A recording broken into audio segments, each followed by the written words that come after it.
Welcome back to Hot Rod Mess. I'm Angie. And I'm Candice. And today we are actually, before we get started, I just want you to know that we have my amazing sister on with us, Danielle. I just want you guys to know that we'll be deep diving into some stuff that maybe might not be for all of you. It might be a little touchy situation, but it's just raw, it's truth. It's not hurtful, sorry, or meant to have any type of anything to anybody or anyone in any way, shape, or form. This is our story. This is our truth and our. So it is what it is. And if you can't handle it, you may not want to tune into it. Yes, so definitely trigger warning of childhood abuse. And so if you can't handle that today, Yeah. that's all right. Go listen to one of our other episodes that are funny and lighthearted. Fun and lighthearted. Yes. So Danielle, into the skiff of things. So we've already done this once. Oh yeah, we should probably get into that a little bit. So we did this before. We had to take it down. Long story short. People are asking why. Somebody got a little upset and whatever. It is what it is. So we took it down, but I'm not gonna silence Danielle and I's anything because Your story needs to be told. Correct. We have the right to tell Absolutely. So and it's healthy. I mean, I think it's healthy to tell people and talk about it and get it out and whatever, because like what I was feeling as a child, probably if I had talked about it, my life would have been a little bit different. Maybe it wouldn't have. Maybe I just would have stayed being a shithead. Who knows? But who knows?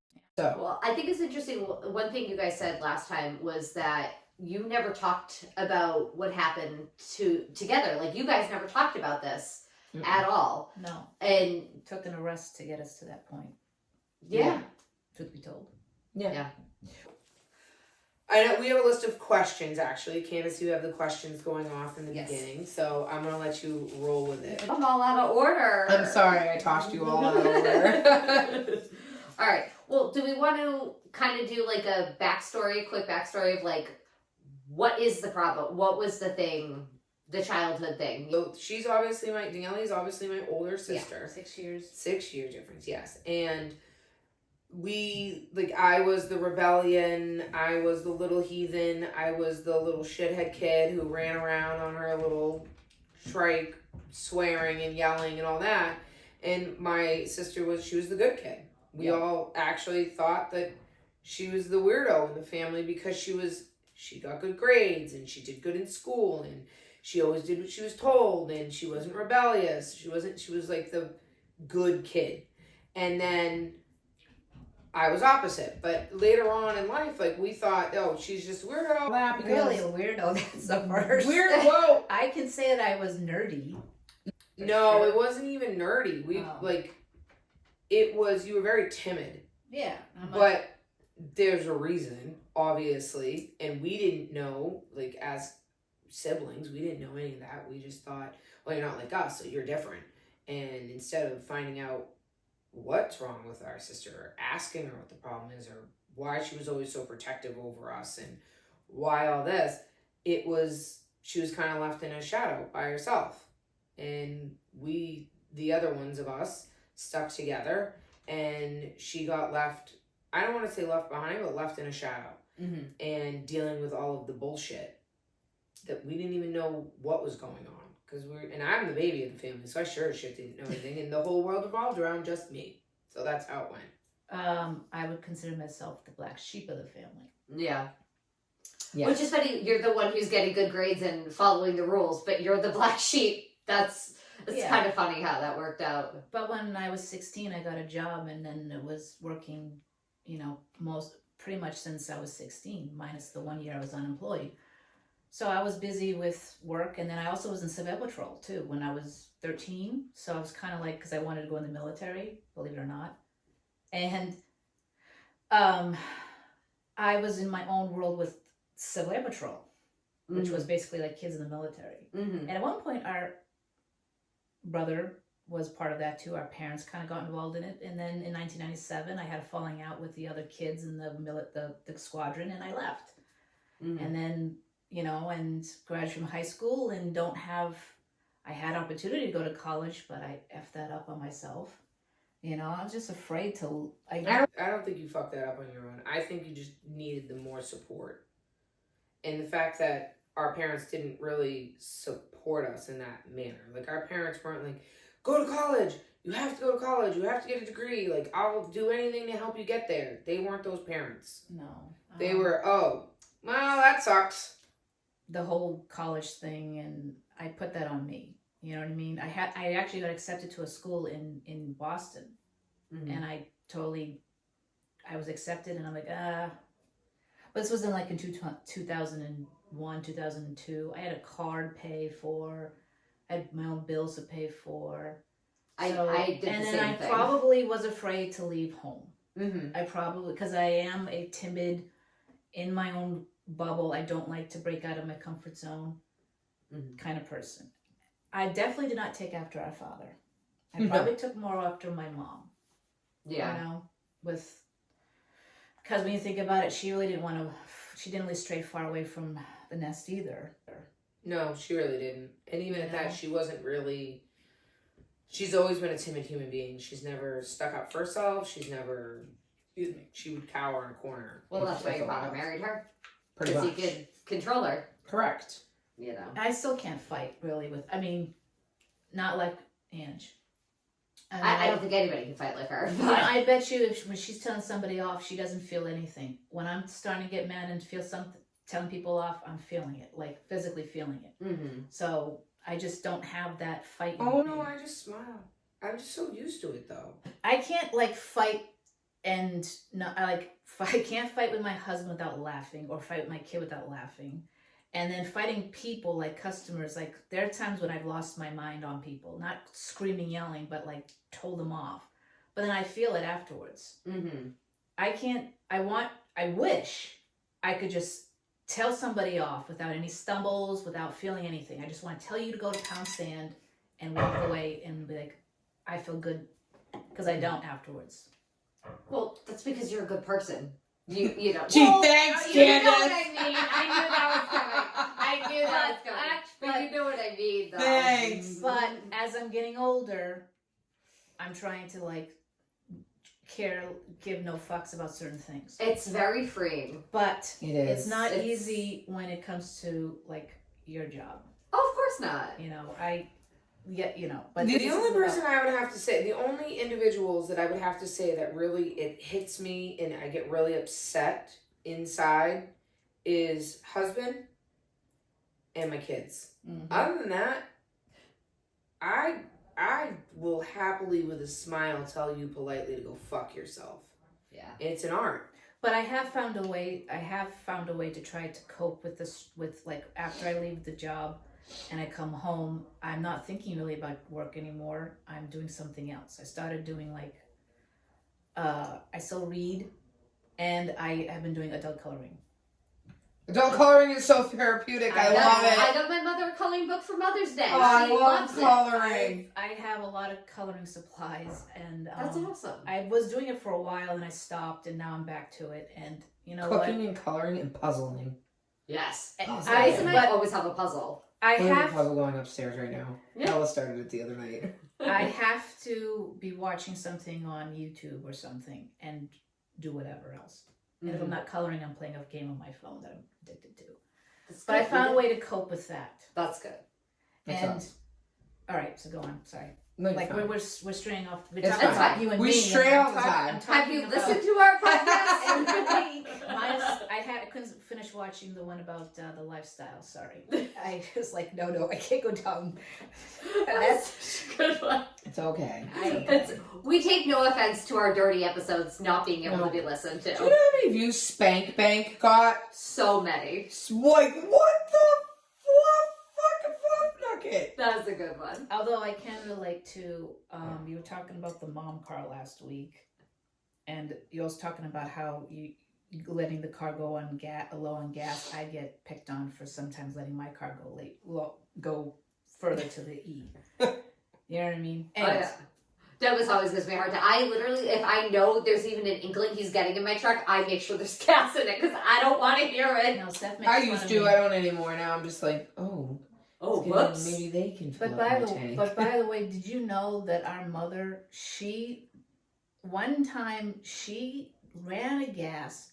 I don't know if you recall. I don't recall it happening, but I recall the story. She ran a gas. I think at the end of 130 going on to 28. I think she ran out of gas around that area, and she was all panicky, nervous. And I don't know. I'm probably sure someone saved her, and she may have had us kids with her. And back then they had caravans. And ever since then, she did not let the car go anywhere near the empty. I forgot to a half tank. Said, I need fuel. Can you fuel my car up? I, on the other hand, plenty of I fuel. mean, my car tells me how many miles, and I trust that. I actually took a picture. I was going to TikTok it, but but also I let it go with E because I'm kind of like tired. I don't want to stop and get gas. Yeah. Lately, I'm just exhausted and I just want to go home. But I had to get gas, obviously. Sometimes, yeah. But my husband makes fun of me when I let it go that low, and most of the time I'm going 20 miles to empty rather than 10. That's right. If you run out of gas, I know someone who can come get you. I know. You know a few people. I know. Just a few people. Anyways, so. All right, let's get to this. Let's see. I love this question. Okay. I just lost it. When people look at the two of you, you obviously have very similar scars, but people don't see that because you guys just went such opposite ways. So completely opposite. Very similar childhood trauma, different adult lives. Why?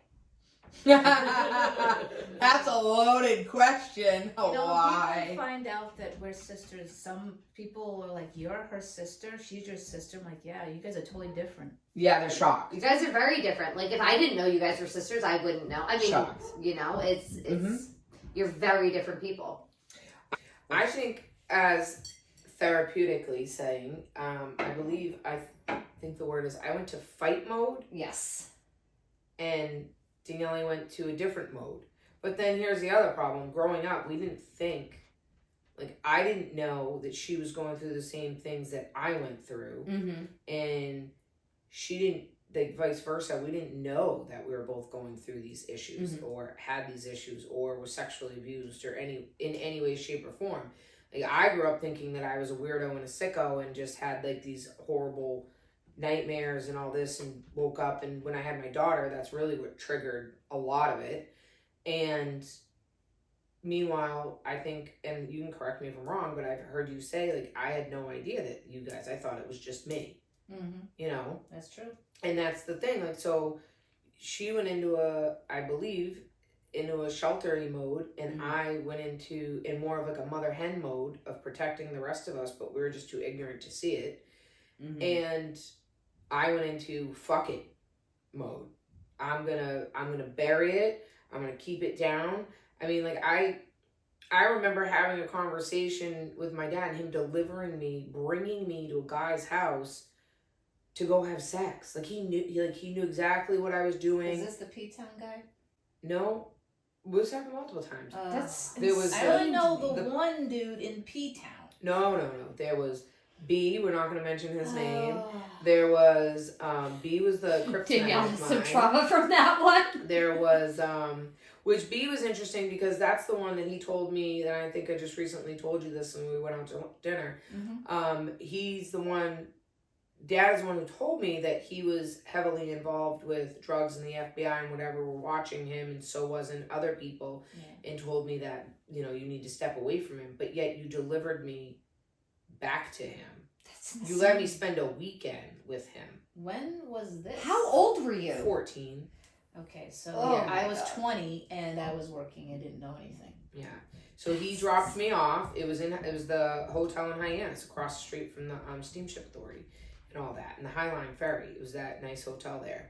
And we spent the weekend there. We went out on boats. We had a great weekend. It was fun.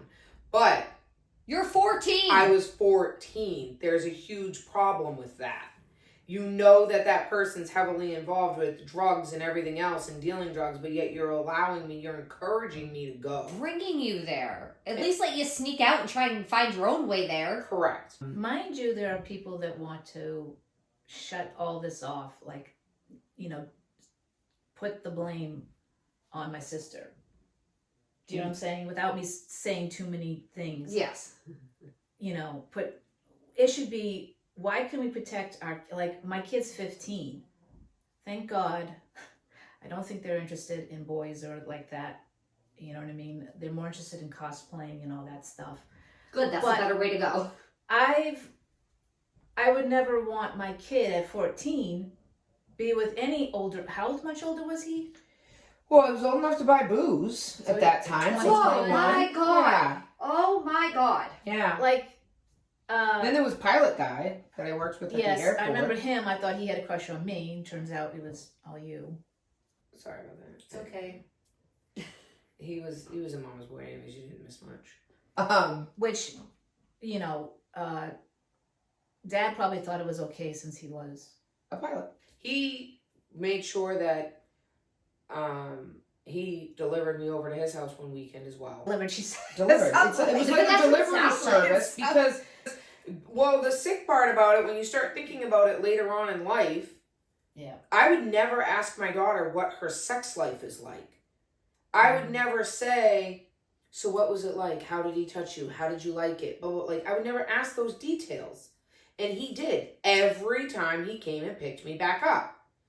And I wasn't around, so. But it was, and it was awkward. And I remember like skating around the questions and not really answering them directly because I felt uncomfortable. But I also I didn't know any better, and I thought it was normal. I thought he was a caring dad who wanted to make sure that I was being taken care of. Which, what the fuck? That's not his worry about.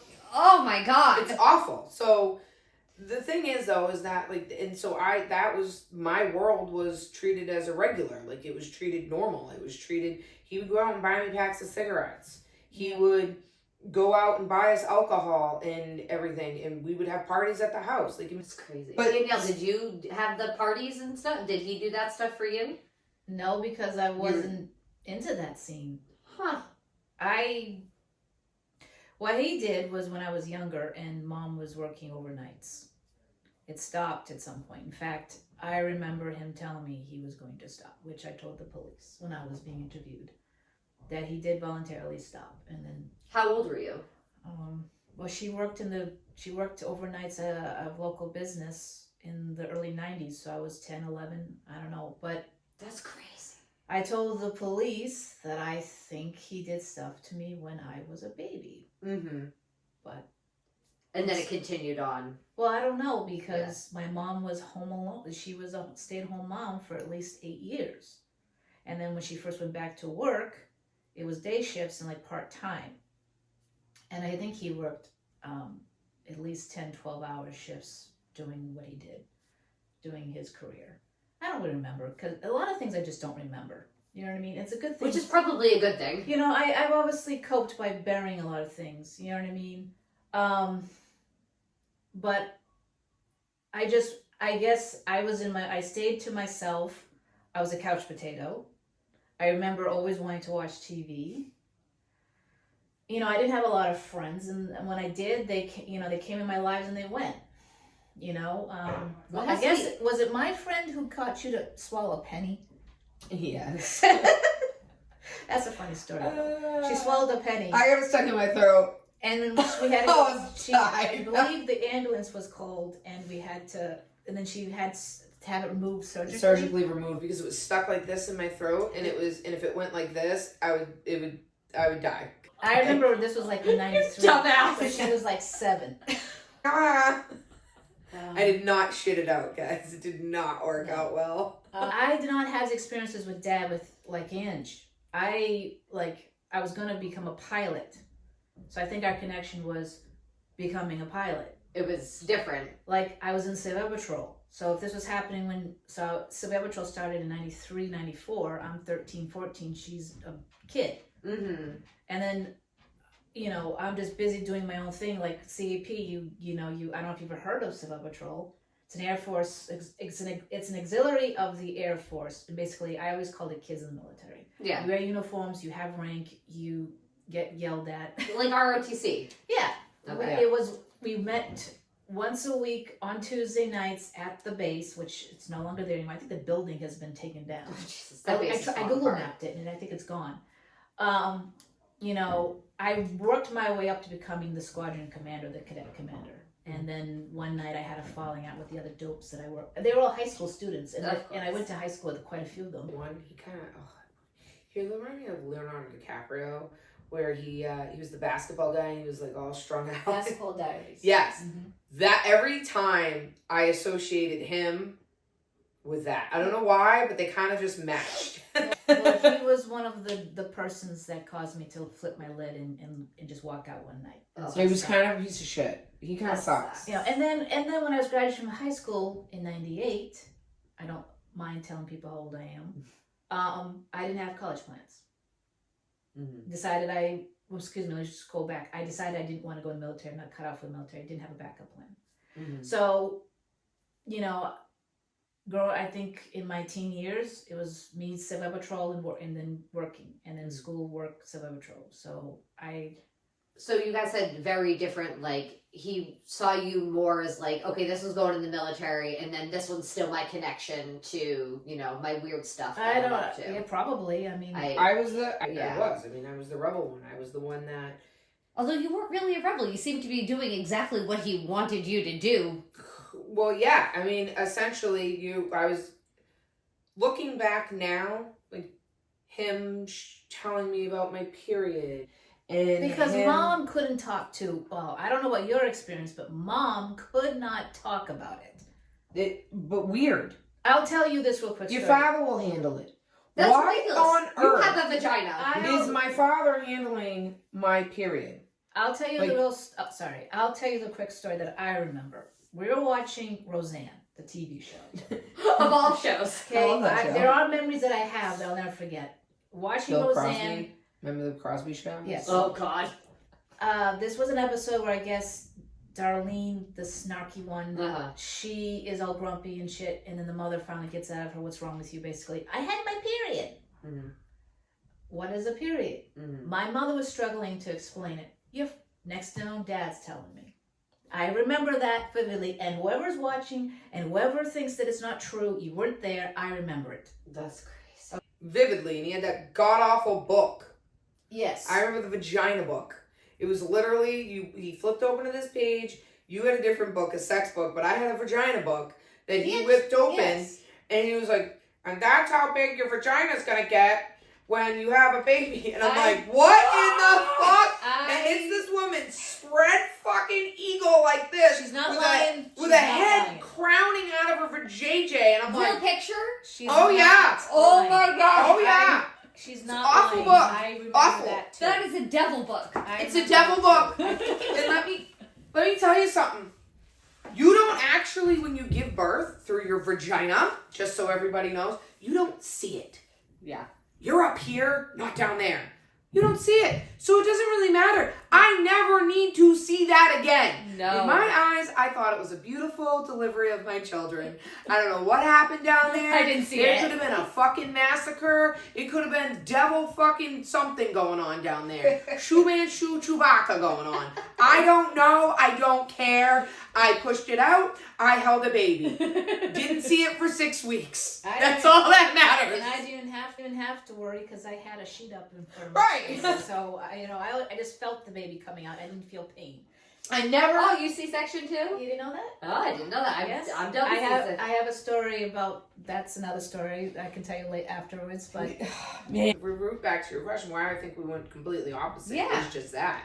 I think that I was encouraged. Mm-hmm. It was an opportunity to see that. Such a good husband. I texted him another cup of coffee. It's fine. Come on in. Come on in, husband. Sorry. You I can don't really just... want to walk across your No, you're fine. I'll either cut it out or I'll keep it in. We'll see how I'm feeling. It's delivery, guys, not Are you just done with this no. one? Yeah. Okay. It went cold. I don't drink cold coffee. Okay, goodbye. Fucking princess. Mm-hmm. And don't worry, my parents just delivered my shit. It's okay. My coffee gets made by a 2-year-old every day, so my coffee is extra special. It's the best coffee. Puts her finger in it, picks her butters, puts her finger in it. Listen, it's protein or salt, whichever Exactly. one you need. She's giving it to you. Or antibiotics because she's building up your immune system. I'm pretty sure she has hand, foot, and mouth right now, which is like, I'm like, great. Yeah. But I think, to revert back to your original question, I think the reason why we went complete opposites is because I was encouraged. Yep. The behavior was encouraged. It was like through, I feel now looking back, that through me in all of my shit show is kind of how he carried on his sickness.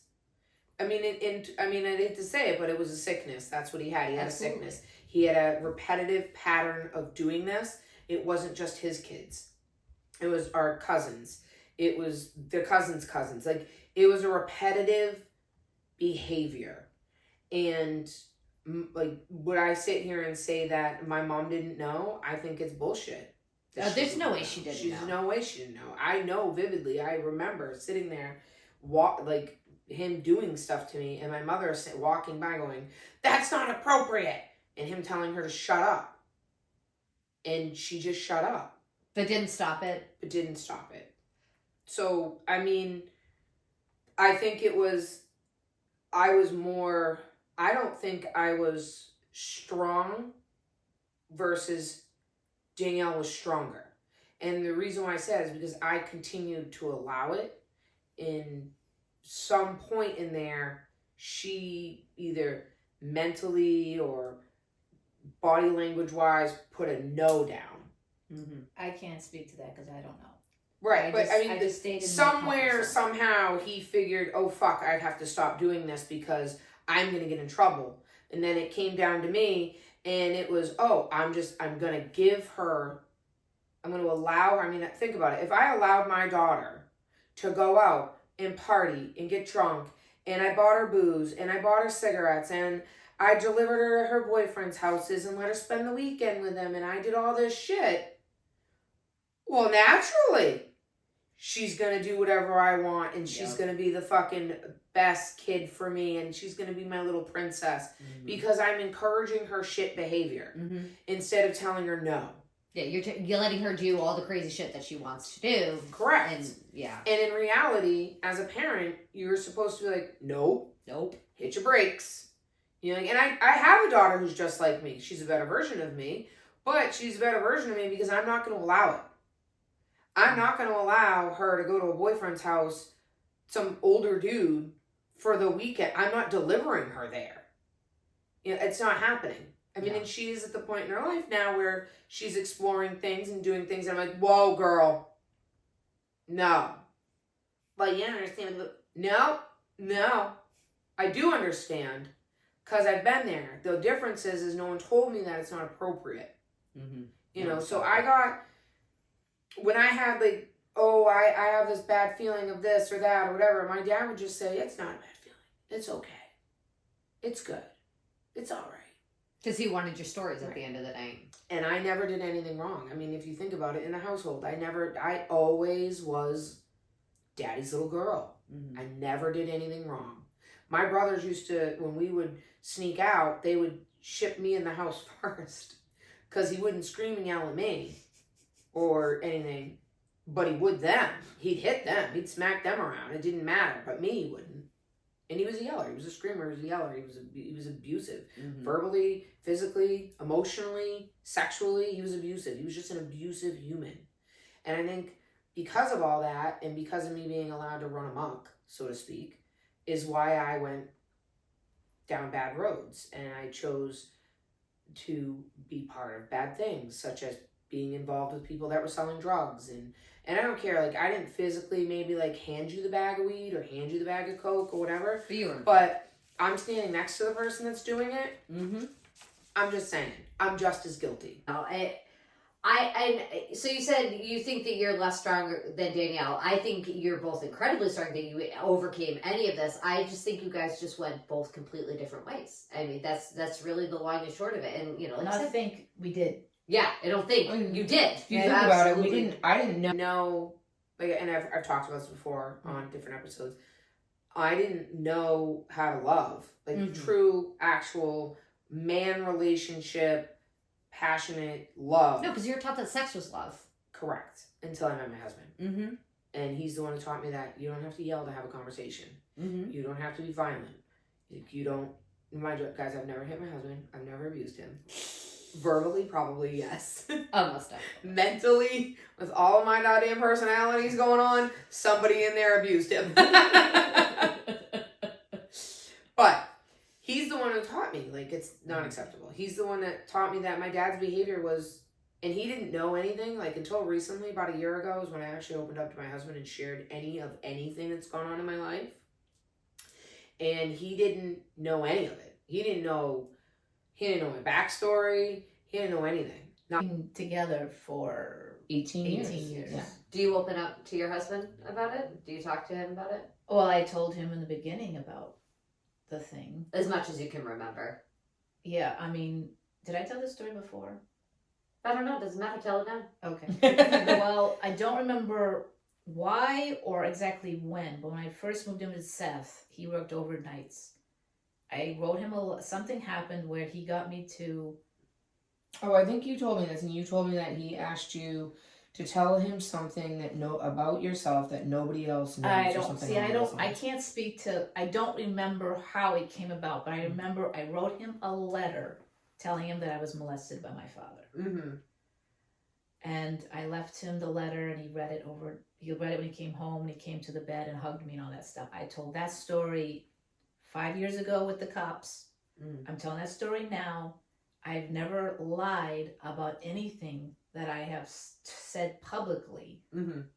And I like to make sure that it's well known that I have no reason to lie about something as gross and disgusting as this. Mm-hmm. It's pretty dirty. And yeah, who the hell wants to remember any of this grossness in the first place? absolutely not. I don't want to think about it anymore. Bury it now because no reason to bring it back up.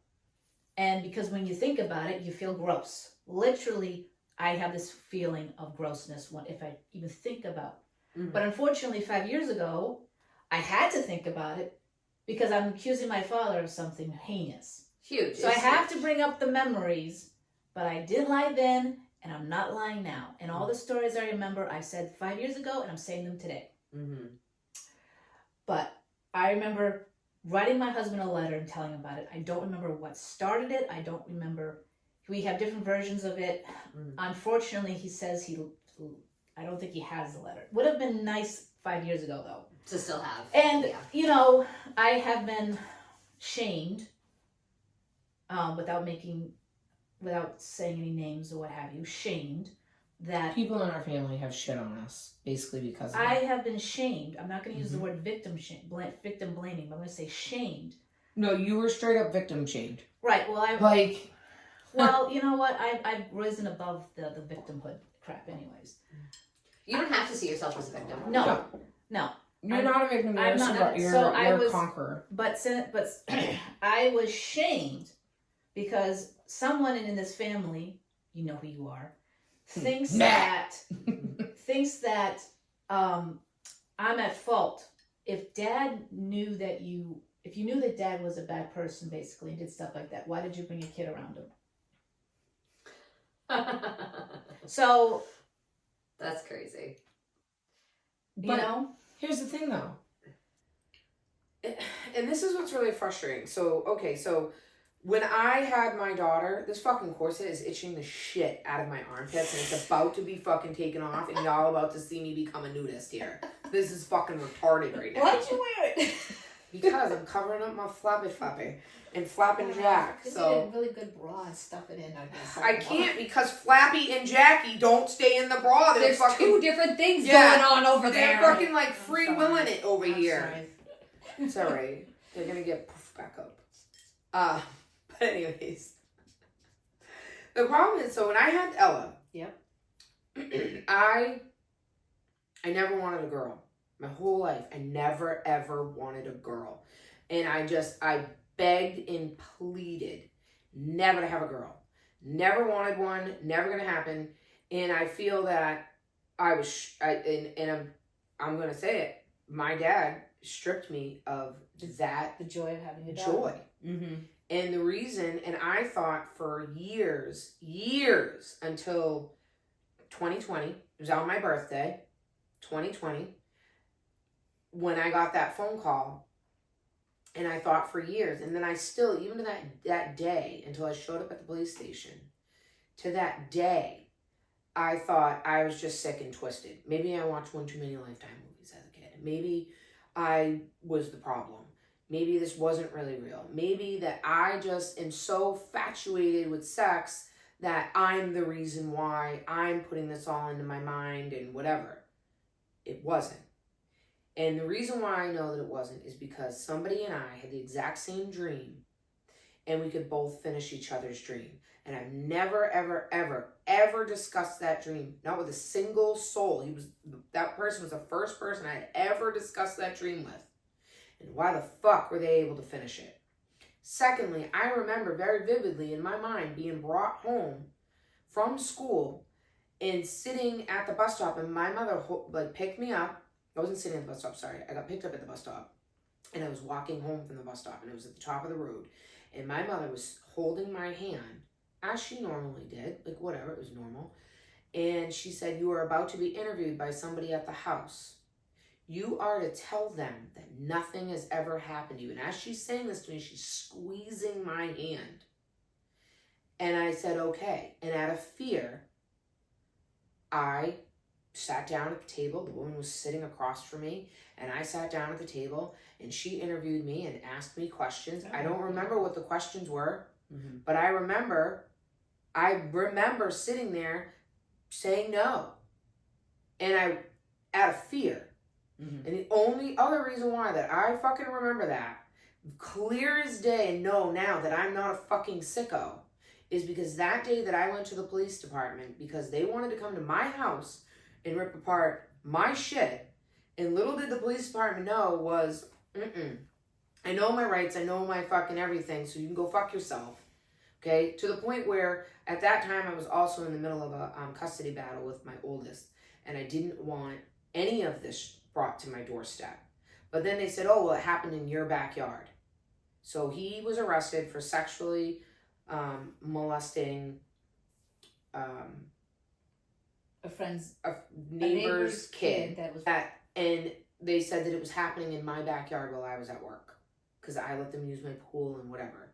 So long story short, my mother sat there in the parking lot with her arms folded, looking dead straight ahead, and she said, now the other person that was with her, I remember his facial expression, and he was mouth dropped open like, are you fucking kidding me?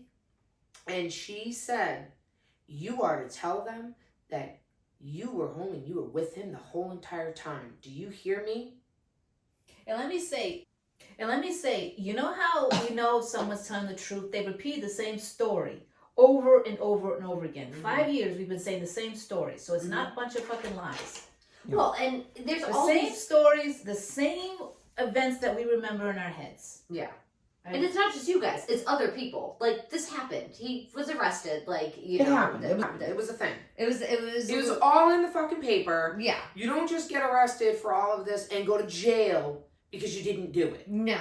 I mean, I'm sorry, you don't. Oh, I just remembered something too. And the thing is, when she said that to me, I went, oh my God. It put you back to being 8 It years literally, old. I felt like in that cartoon moment when, like, they eat something, they're like, oh, it reminds me of my childhood, and it goes all the way back. Mm-hmm. I'm not the fucking weirdo. Now I had to process all this. Yeah, there's a bad time for that moment to happen, right? As you're about to walk in to go Right. talk to the cops. Like, Right. that's when that moment happens. And the reason why they wanted to talk to me because they wanted to know where I was. They thought maybe I was affiliated with this bullshit. So now, oh, and by the way, not only does some people in our family think that we caused this, and more so now it's me that did all of this. That's another story another time. But here's a thought. My children were extremely close to that man. Except for my daughter. My daughter hated him. My daughter hated him. She fought with him all the time. She hated him. And She's now a I know Scorpio. why. She saw right through him. She saw right through him. And why would I have to go home to my house now, explain to my husband, by the way, when they said to me, oh, and your youngest child may have been involved in this. So now you're thinking, oh my God, I put them in this situation. If I only knew that this was reality and it wasn't all in like here and like what the fuck, like I could have prevented my sister's portion of it. I could have prevented my son. Like now I'm thinking, oh my God, my whole life I'm supposed to be like, my whole purpose is to protect my kids, and now I put them right in the devil's path. Like what the fuck? And now I gotta go home. I gotta explain to my kids why they can no longer see their grandparents, that they don't know why, because they don't know anything different. They've grown up with him. Yeah. You can't see him. You can't do anything. Don't look at him. Do nothing. He's not allowed in the house. Whatever. How do you explain that to your children? How do you explain to your children that their entire fucking world is now been thrown upside down? It was like taking a box of fucking Legos that were just completed and throwing them in the air. That's what's happened. Oh, and by the way, at that same fucking moment, you now have to figure out who the fuck you are. Because for your whole life, you thought you were this one person and had these reasons of why you did what you did. But now you just realize, fuck, I'm not. I was stripped of my rights to be who I was and what I wanted and this, that, and the other. Now I have to balance all that. Now I have to process anger. Now I have to process all this other bullshit. And you're already not a person who processes fucking emotion and anger. You don't do emotions. No. Now I have to do it all. And for everybody in your family And as everybody well. in my family. I have to bring my kid to DCF, Child and Family Services, and have him interviewed. I have to have Child and Family Services interview my house. I have some asshat who keeps dick fucking cop, and yeah, you're a dick, keeps showing up on my doorstep telling me that I have to come in. I have to be there. No, I don't. No, I don't. To the point where the DA called my attorney because they found my case with my son and said, we want her to come and talk. And my attorney said, what the fuck? No, she doesn't have to talk. She doesn't have to say a word. Because they were trying to use my story to build their case against him. Which is fine, but I never told my story. I never told him shit. The only thing I said to them was, you should have left him one fucking gun and a bullet so he could have ousted himself and blew his fucking brains out, because that would have made me feel better. And they said, you realize you can't say that? And I said, well, what else do you want me to say? I was probably the nastiest, meanest human ever, because I just went into protection mode with my family. I mean, my family, my kids alone for almost 3 years dealt with their mother, mad, flipping out, being upset. We moved. I literally picked up my family and uprooted. I hated my house. I already didn't like my house to begin with because it was supposed to be in whatever, but I hated my house. Hated it. I felt dirty, gross, nasty. Now, I didn't talk about any of this. So the fact that I didn't talk about any of it, my family just thought I was just a horrible person. My husband's like, who is this fucking woman? Like, where is my wife? Mm-hmm. And I changed into this totally different person. So whoever the individual is in my family that thinks that we fucking just cooped all this shit up, do you think that, like, I enjoyed fucking up every holiday? Do you think that I enjoyed fucking missing out on my nieces or my nephews or any of that? No. It's fucking horrible. Mm-hmm. It is the worst feeling in the world knowing that your mother is alive and you can't pick up the phone and say, hey, Mom, how's it going? Yep. Even though she sucks. Yeah. But you still want to be able to tell her. She's still your mom. Hey, Mom. Yeah, you want to call her, hey, this is what's going on with the kids. Like, you know, do you want to come for dinner? Like, normal. My kids at Grandparents' Day now have people showing up that are my friends. Mm-hmm. Or uncles. My father-in-law. Yeah. He's perfect. Perfect. But he's an uncle. Yeah. He's not a grandparent. He shouldn't have to do the grandparent thing. He shouldn't. They should be able to sit down at a table and have whatever it is with their grandparent. They should have been able to go to a funeral and grieve a grandparent loss. Yeah. And they didn't. They were stripped of everything. They had a full funeral and everything for him, Oh, right? I believe so, yeah. And we weren't invited. Obviously. Because we you were guys the are devil. Liars. Yeah. And bad. Danielle, do you feel like you changed in 2020? Do you feel like you had this, like, where Angie's like, you know, her whole life changed? Do you feel like you had something similar? Well, yeah, my life's changed. I was changed from my parents. Yeah. I have That's like no Oh, family yeah. aside from my sister. Yeah. Even my husband's family is Oh, you're free, Betty. not really in our lives. Sorry. I'm so sorry. I couldn't do it anymore. All right. Okay. We're good. The tits are away. As long as there's no nip slips, we're fine. Yeah, No, please don't they're get flapping banged around. up. They're just going this way. They're east and west right now. I don't even know where mine are. I lost track of what I was saying. Yeah, the change of not talking to my mom every week like I used to, Mhm. or visiting them, Mm-hmm. calling her up to vent about things. Yeah. It's gone. Even as simple as like, Yeah. Gone. We used to all get together as a family. Mm-hmm. And I know, like, for you, I know that it was harder. Like, I have a group of people that I hang out with, and I have, you know, a few good friends that I can, talk with and everything, that have kind of, I don't want to say, like, filled in the mother figure part of my life, but kind of, yeah, because one of them is much older, and she's my best friend, but she's like a mother hen for me. Mm-hmm. And Yep. you don't, and I don't mean this in a mean way or anything, but you don't have that. I don't. I will Mom tell you was that. I don't have that. And for you, I can imagine for you it being harder. And I know you and I have had this conversation before where you want to forgive Yep. her, and you want her back in your life. It's going to be difficult. it would be very difficult. It's not going to be the same. She's never allowed to come to my home, and my child never wants to see her. Understandably. Same thing with my spouse. Understandably. You know, because thanks to Dad, terrible things have been, terrible.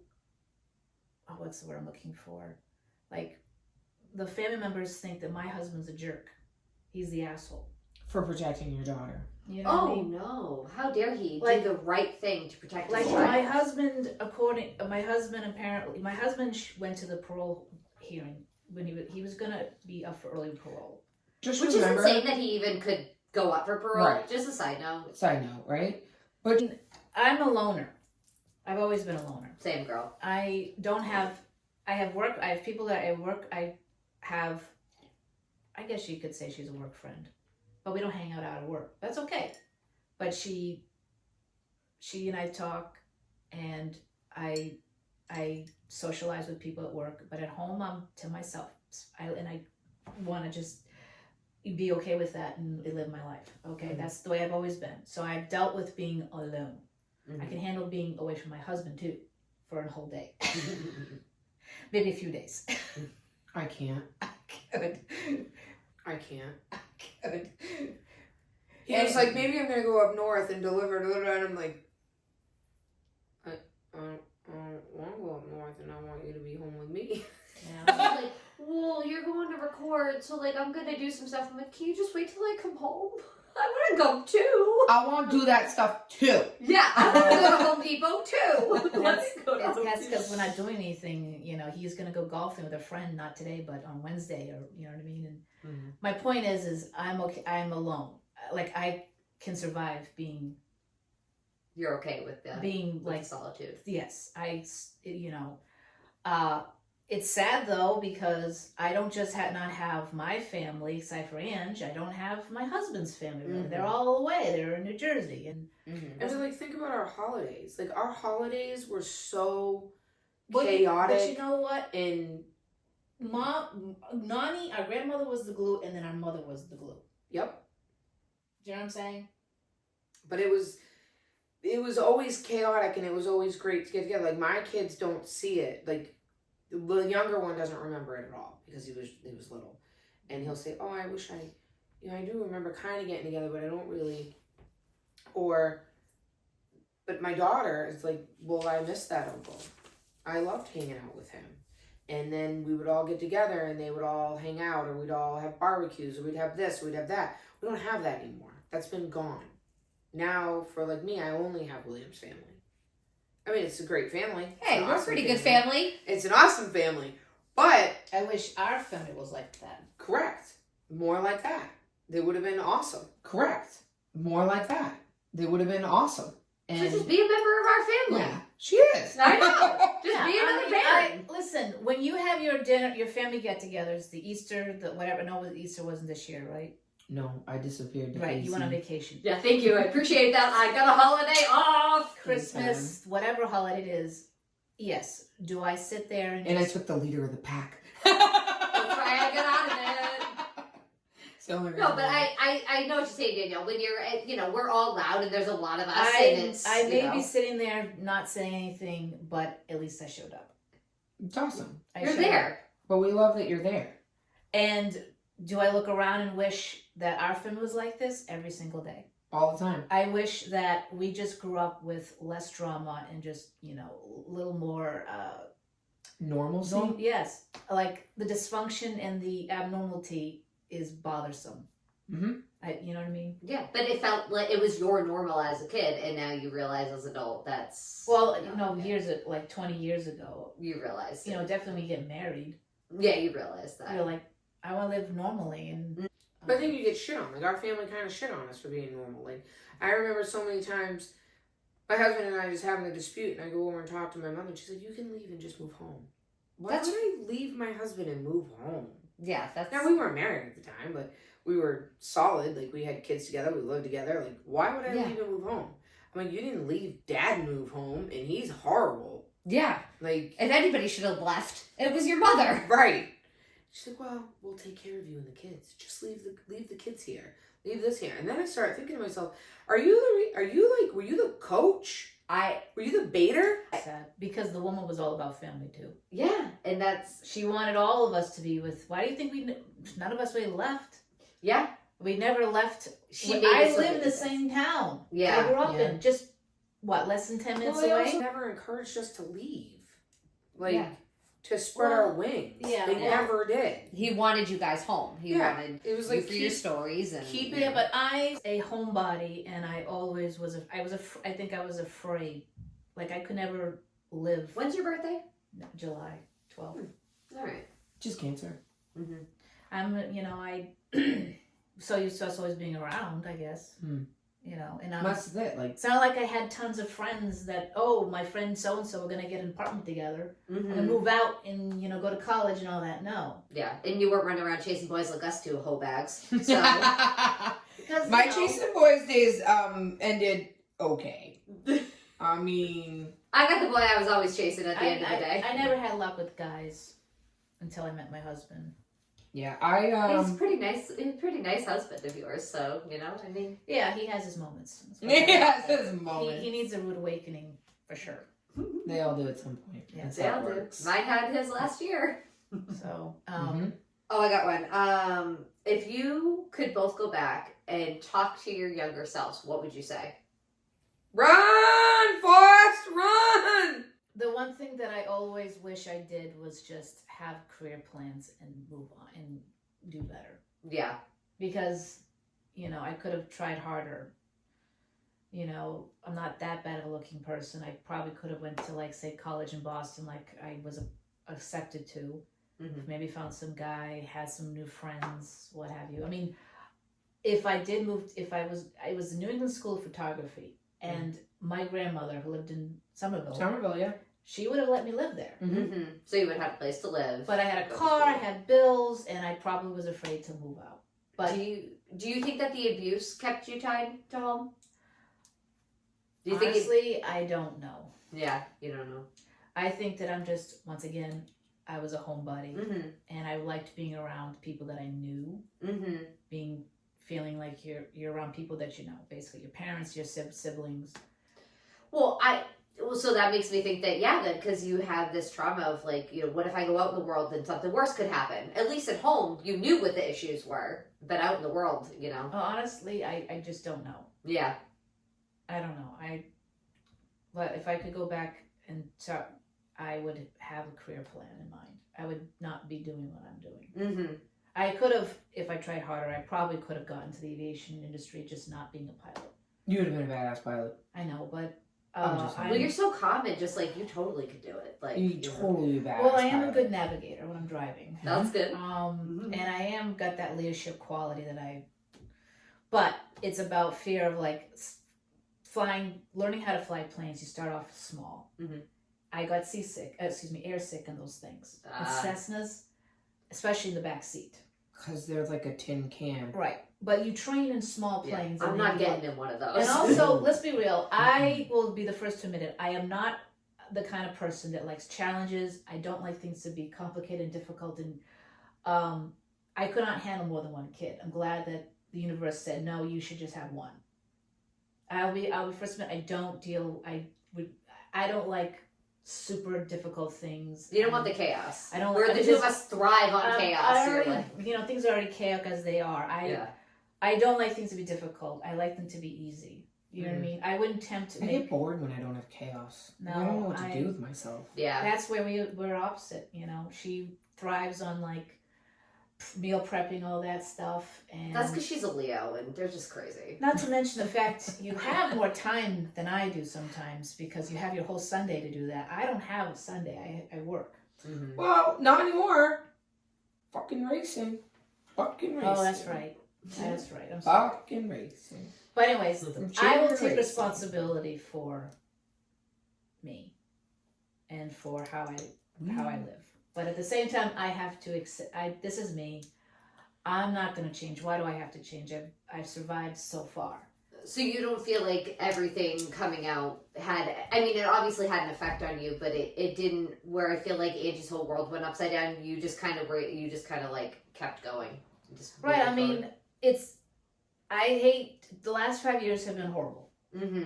You're estranged from your parents and then dealing with the things my child having their issues and going through what I went through, and luckily everybody's okay, you know. Mm-hmm. Telling the cops your most intimate and most gross details of something you don't really want to remember. The thing you're most ashamed of, I'm Exactly. assuming. Which again, I just want to know stronger, because I still haven't even really spoken about anything that's really happened to me. I wrote it down. I wrote my dad a letter. I never sent it, but I wrote it. And it took me 3 months to write it. So, stronger willed person, I'm not in that aspect. Like, I'm not, like, I'm just, you know what? Fuck it. Here's my wall. Here's my armor. Just add another piece on and let's go.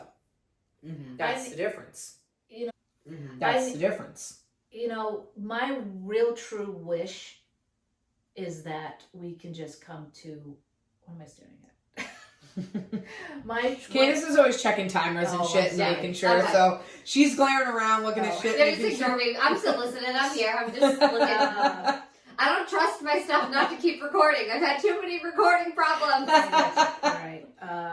My one wish is for us to, at least the siblings, to come together, talk about what happened, make amends, kiss, make up, cry, hug.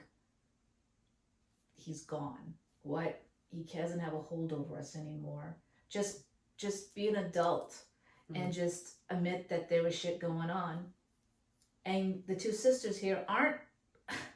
What planet am I living on where someone makes up this stuff and then loses their family? I gained nothing. I lost a family. Yeah, We lost nothing. a lot. I know it sounds fucked up, but we lost the ability to say fuck you or say goodbye to our father. We lost the ability we may never have the ability to tell our mother or ask our mother another question or anything like that. We don't have that anymore. Yeah. I don't have brothers anymore in my life. I don't have my nieces. I don't have my nephews. I don't have my entire world that I've ever known. Mm-hmm. It was almost like our family on that day in 2020. It was almost like I got a phone call that the whole family died in a plane crash. Mm-hmm. And that's it, gone. But yet they're on an island and you can't touch them. Yeah. They're like 5 miles away, which is the worst part. Which is even worse. Yeah. They're not far away. And like I see my brother and I see, my other brothers and all of this, and I see my nephews and I see them in passing, but that's it. Mm-hmm. Passing. I'm never going to have a conversation with my elder brother ever again because So he's sad. so wrapped up in this bubble of I've destroyed everything and I'm the one who told all the cops all this crap, which is kind of interesting since if I did tell them all this stuff, then I would have been part of his trial. They couldn't even use what I said when they subpoenaed me or made me go to court. As my attorney said, just go answer whatever questions. There's a fine line. I told them what was happening and what you're not doing, and that's that.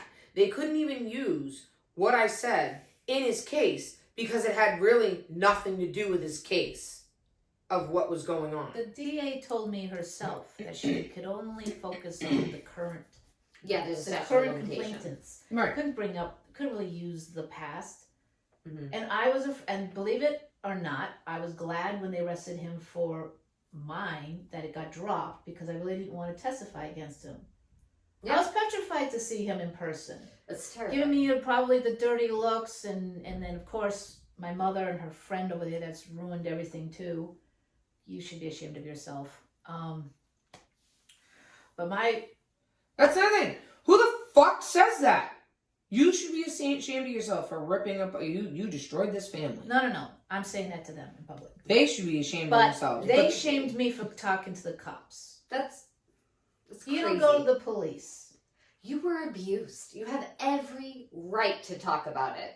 You Every know, right. I mean, listen, if it wasn't for the kid up the street and his mom, we would not have known this stuff. Do you think you guys ever would have talked about this? Probably not. Would it I don't So, know. I don't know if Angie. I think on his deathbed, I would have talked to him about it privately. Yeah, that's about On it. his deathbed, I would have questioned him. Mhm. Because in my mind, my gut, my whole life gut, told me that this really happened to me. But then my other side of me said, don't bring it up because you're a fucking weirdo and people are going to think you're a fucking weirdo. Mm-hmm. And that was it. But in my subconscious, because we all know I'm that hippy dippy, I had a weird dream where my grandmother came to me in my dream and we had a conversation about it. And she said, your time will come when you will ask him. And that's it. And I don't remember the rest of the dream, but that was the conversation that we had. That'd be interesting. That's interesting because she didn't really like him. But why would she bring that up in my dream? And I am one of those people. I believe in all that stuff, and when you let a spirit in or whatever. And I had a conversation with her, and she said that exact thing. Your time will come to talk to him. I never got that time, No. but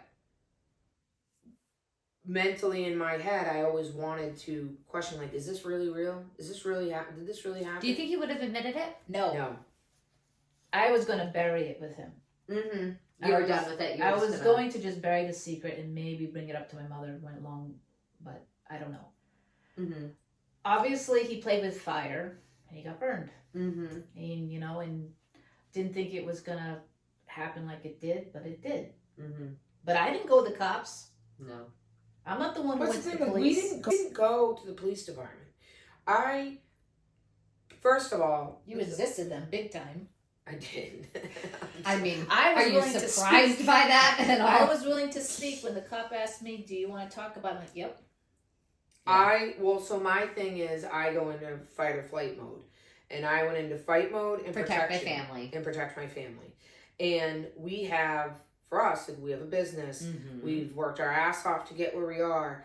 And to have the Barnstable crime scene people show up at your house when you've been on scenes with them and they all know you, it's awful. Awful. And the only thing you can think of, oh my God, everything that we've worked for, everything that my husband has worked for, that we've tried to build for my family and everything is about to be ripped away. And which is why I literally, cops told me, you have to come down. No, we're coming. You come to my house and I will have a fucking lawsuit slapped on you so fast you won't even know what the fuck happened to you. No, you are not allowed at my house. Go get a warrant. It'll take you days. Go. Like, this is literally the conversation that we had. Yeah.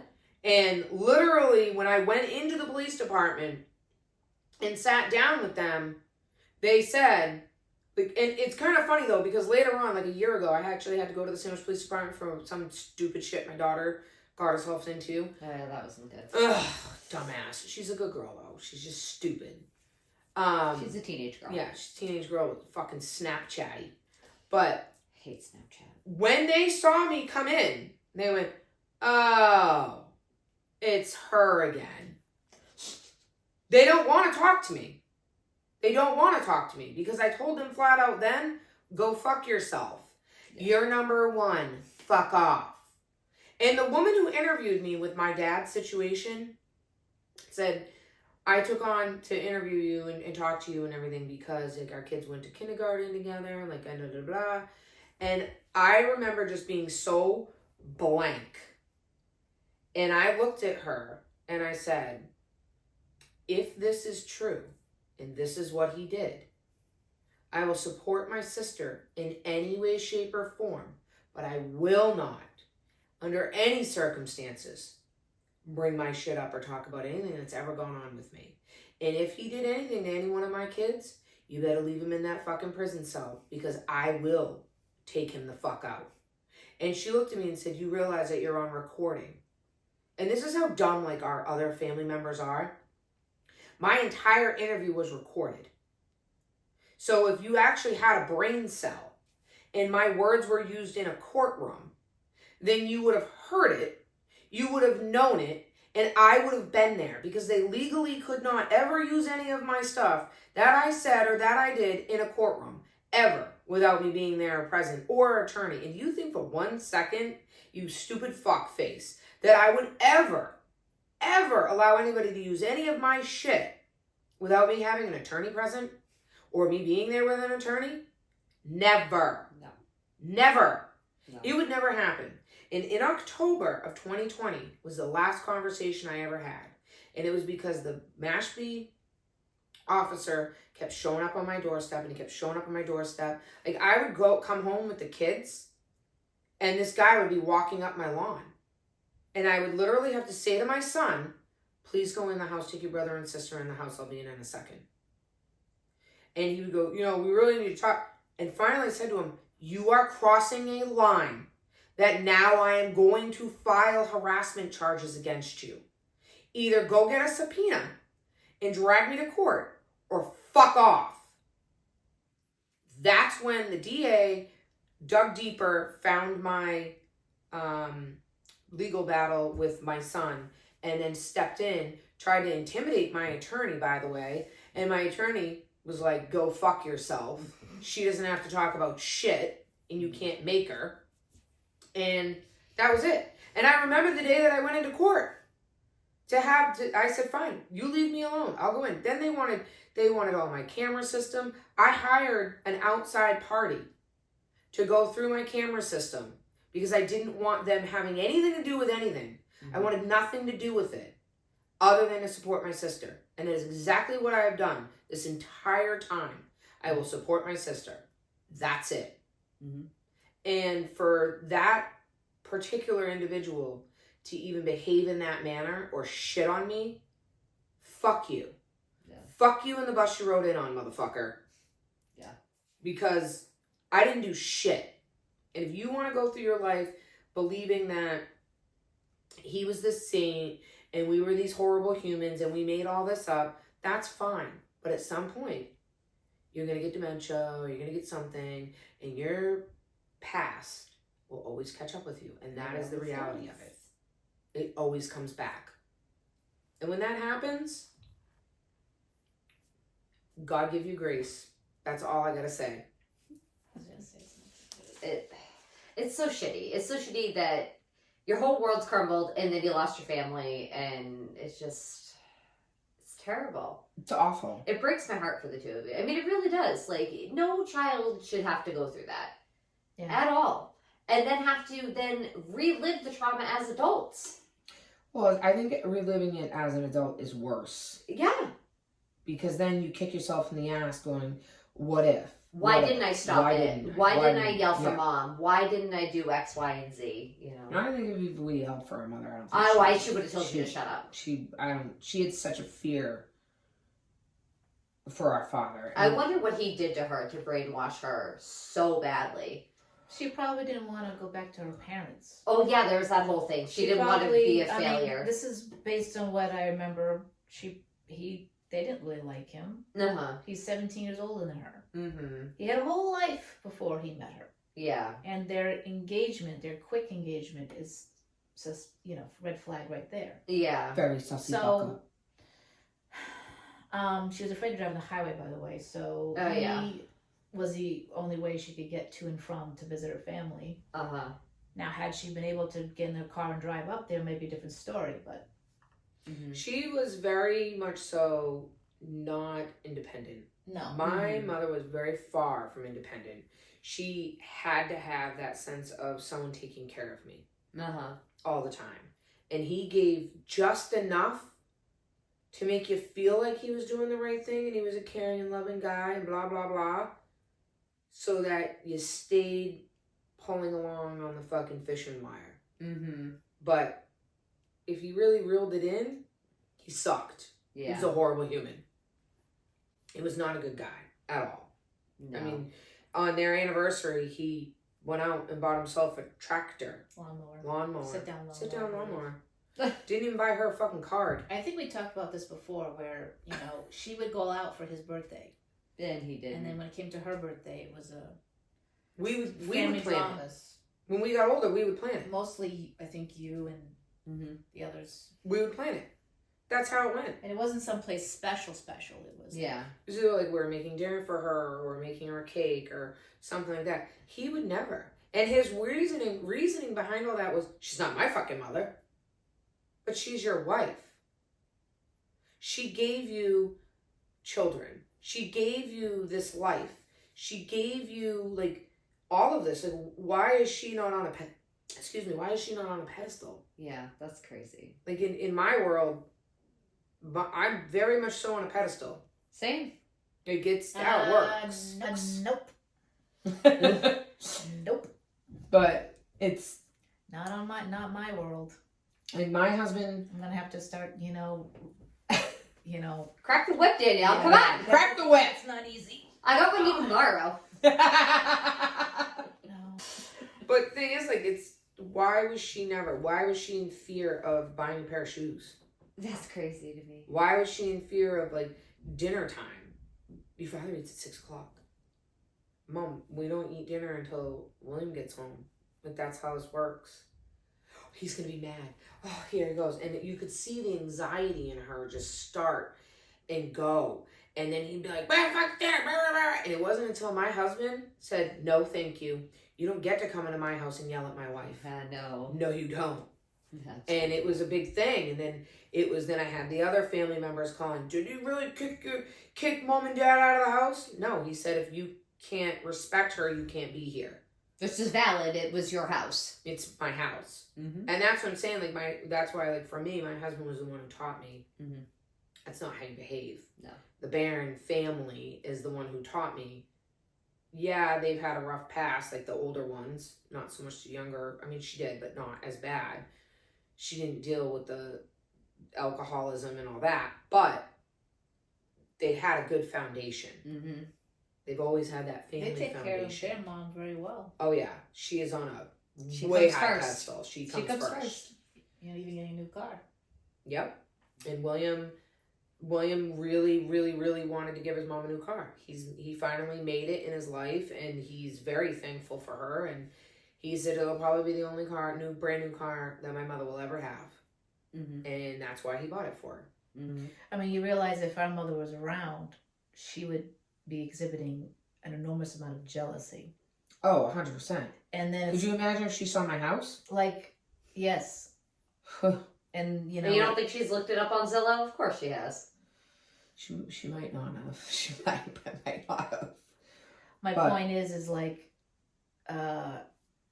we could have maybe the four of us chipped in and buy a new car, but reality is, Let's be realistic, though. We would have got stuck with it because nobody else would have paid it, or You they know would what I have just taken it.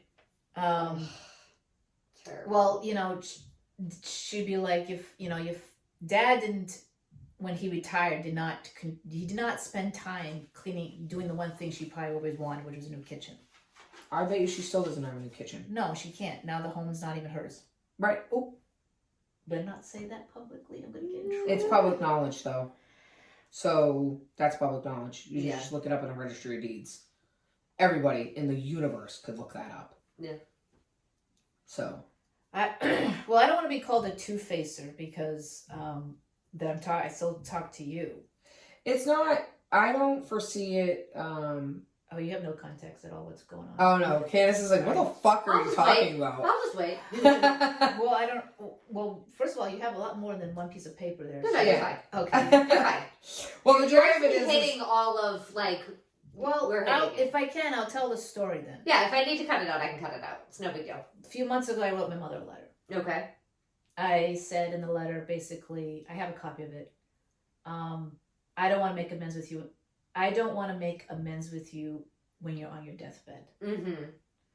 And then I don't know if Angie brought up this thing where a lawyer contacted me about this asbestos lawsuit that my dad Oh, really? initiated. Mm-hmm. So I the said, guy smoked like a chimney, but he died of cancer because of asbestos. This is- Oh, sure. No. Totally. I would have to take off camera. Yeah. It's a long story. But anyways, I was like, I really should. I'm getting notified by this lawyer Uh-huh. about my father some lawsuit, and I'm still part of his will or something like that. So I really need to like get in touch with her because I don't want to get involved and screw up any other financial things for her. I don't Mhm. want to, ruin her life even more. That's the kind of person I am. So I'm like, now lawyers, Mom, we haven't spoken. I don't know. I don't remember what I said. But anyways, I wrote her a letter. I want to talk to her and we should get together and talk and something like that.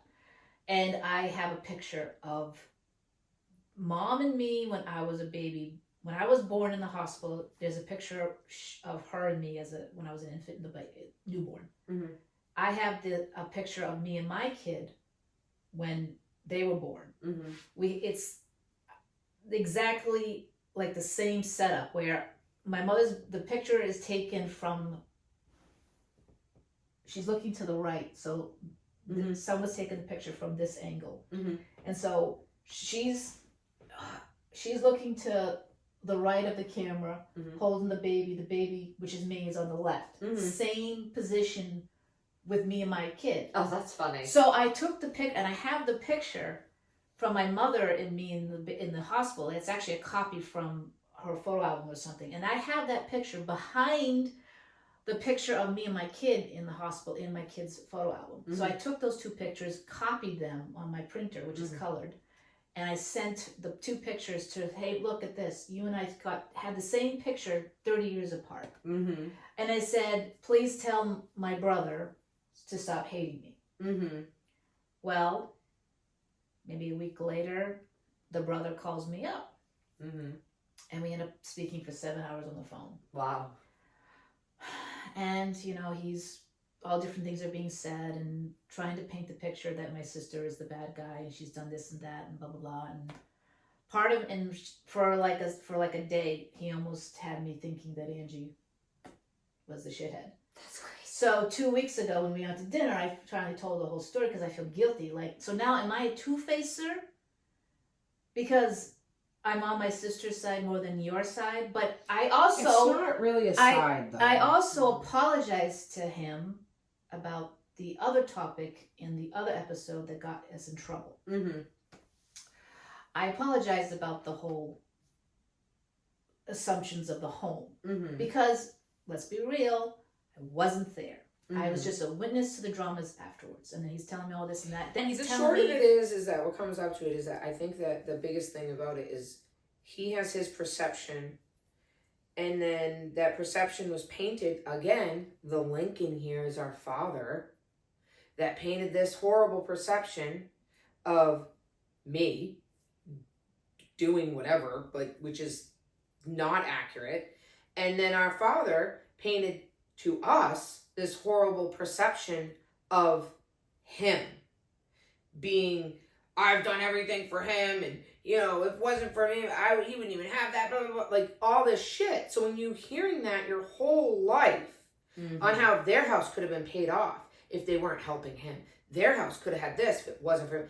My father always painted this picture of him being this horrible, take human. So now he's sitting there painting this picture of, well, she did this, she did that. Well, that's what Dad said. Are you kidding me? But as the oldest sibling, and as the one who's old, you know, I'm 5 years away from 50. I am just done with the. Okay, let's make peace with the fact that our father was a shithead. He's caused a lot of problems in our lives. He's drove us away. He played us with each other. And you should just say, oh my God, my sister, who's always been a kind-hearted person, who has no reason to be a drama queen or what have you, she was hurt. Her family's gone through some stuff. I hung out, my last conversation with him, which killed me, was in October of 2020, Tell like I him said. to go screw him. And he was screaming at me on the phone, and I was just so mentally exhausted from all of the bullshit that had transpired in the matter of 2 months that I said to him, you know what? I don't actually have to deal with this anymore. You stay at your house, I'll stay at mine. Leave me the fuck alone. And I hung up the phone. It was the last time I had ever had words with him. Because that's just it. This man has caused so much drama. And he's gone. And so much He's animosity. He's buried. And the only thing I've learned from this was he manipulated each and every one of us to basically play off of each other. To secretly, like, hate on each other, but love each other, but still hate. Like, he played this good balance. I would go over there and have a conversation with him, and he would tell me all this horrible shit about my eldest brother and what he's done and how he's fucked and blah, blah, blah. He fucked this one, and you can't believe what he did to that one. And then, 2 days later, he would go out and go buy shit with them and everything. Meanwhile, this brother is thinking, I'm going out to hang out with my dad. I'm doing cool shit with my dad. He wasn't just talking shit the other day. He doesn't even know. That's crazy. like the big of this. And I actually thought about that after you and I, Danielle, had that conversation. Because part of me just feels like, am I a shitty person? Am I a two-facer? Is he going to see me talk to you still and support your thing here after we spent 7 hours talking on the phone? I apologize because I just wanted to be the bigger person. I wasn't there. I don't know anymore. And you know what? I don't give a shit anymore. Have your home. I don't care. I've got mine. Right. As small as it is. You but know? the thing is, though, is that I thought about it after like 3 or 4 days. It was kind of stewing with me. And at first I was a little angry, but then I thought about it and processed it. And I went, you know cry, what? By the way. Huh? You look like you were gonna cry. Well, it's very hurtful. I could see a speck of tear coming out. But it didn't leak. No, but you. She sucked it back listen, in. I've had moments of wanting to cry and I didn't too. But you look kind of It's hurtful You because know, I was close to him. truly brokenhearted. The whole thing is hurtful. And that's why close to the elder. the brother. Well, actually, both of them. I was Yeah. close to both of You're them. always around them more than me, Right. that's for sure. Didn't And the follow my thing is, footsteps. he wasn't really around for my teenagehood because he had his life and he had his kid and all that and whatever, and that was great. He was older and I was youngest. So there are some things in my life that he doesn't necessarily know. So obviously he makes assumptions that he's not really sure about, but whatever, we all do. And the only thing that I can say, and I really thought about this, was our mother and our father were just not, they were not great. And our father did a really good job on all of us. I mean, he even went as bad as, I remember moments when he would manipulate one against the other in business. And then he'd fire up this one and get pissed at this one and this. And it was almost like, I say fuck him, but I only say fuck him, meaning the elder one, in the event that you really think that we would go through all of this. For funsies. And for Yeah, fun. right? Like, this is. That I enjoyed going through my life like this. Do you think I enjoyed all of this? I don't. And it hurts more than anything that he thinks that I'm this horrible, horrific person and I, made up all this bullshit and everything in my life. Like, these are my stories. This is my life. I lived it. I know what the real is. And the fact that our dad did such a number on us, I kind of feel remorse or forgiveness towards my elder. As like, I forgive him in a manner of, it's not really your fault because you were caught up in it too. And it's not really your fault that you're in this situation because you did what you thought was the right thing by taking care of our mother, and kind of like everything kind of got dumped on him. I mean, if you think about it now, like, he's stuck with all of it. This is a part in our mother's life where your daughters step in and they help take care of the mother and they help with all this. He's stuck with all of it. All of it. Like, you got left the trash bag of trash. That's what you got left. Dad created this big fucking dumpster of bullshit. And in the end, the elder one is the one who got stuck with all of it. He's the one dealing with all of it. I kind of feel pity for him in a manner of, you got stuck with all this. And this is coming from, and the sisters are sympathizing with him. Yeah. The only person I have to say I cannot sympathize with is our mother. And that is I am going to find it very hard without her approaching me and saying, I'm sorry, I should have done better. If those words don't ever come out of her mouth, then fuck you, die in hell. I don't give a fuck about you. That was going to be my question. Is, would you ever forgive? If she apologized, you think you could forgive her? Or at least try? Like I said, this family, the four of us and our mother, needs to come together and just come to the realization of the truth. Like, I think my mother is also a victim of abuse. I absolutely agree. she has to come to that realization as well. And that's the She problem. needs to realize that herself. And there's no way She's she... got to get out of the denial bubble. Yeah. The problem is that abusive women in general, you make excuses. Mm-hmm. I mean, I did it with Jake's bio dad. He was emotionally abusive. He was only one time physically, and it wasn't like he didn't hit me. He pushed me down the stairs while I was holding my son. That Didn't was he like writing on the wall? Yeah. But I mean, again, like, it was just alcoholism. He drank. He was a drinker. Yeah. And that's what made him awful. Yeah. Drinking. Booze isn't good, man. No. Booze is So, I mean, So our father was never an alcoholic. Really? No, he was just a sicko. No, just abuse kids. Yeah. It's But I think that with my dad, I think it Terrible.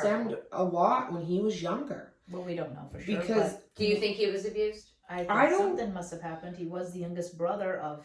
He was the youngest brother out of 9 kids. He was the 6th kid out of 9 kids. yeah.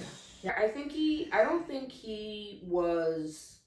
I think maybe he had some type of abuse because back then you had like the nuns and you went to the Yeah, nuns you're and you had all abused that. whether you were abused. Right. But I also think that back then it was hushed. You were just Oh, moved absolutely. along. It wasn't dealt with. So when he was doing weird, bizarre things Mm-hmm. and being enticing with sex, I mean, a young boy, obviously, young boys, they're horny little toads. Mm-hmm. But you have to curve that. I mean, I'm raising boys, so you have to teach them that respect, and you have to teach them that.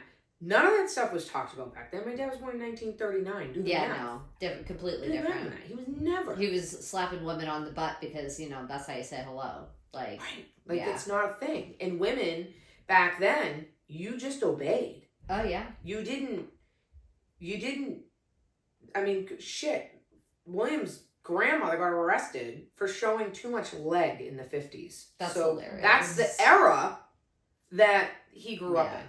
So women were like really down here and you just Yeah. obeyed, and men were the superior. So naturally, and women in them were not told to speak.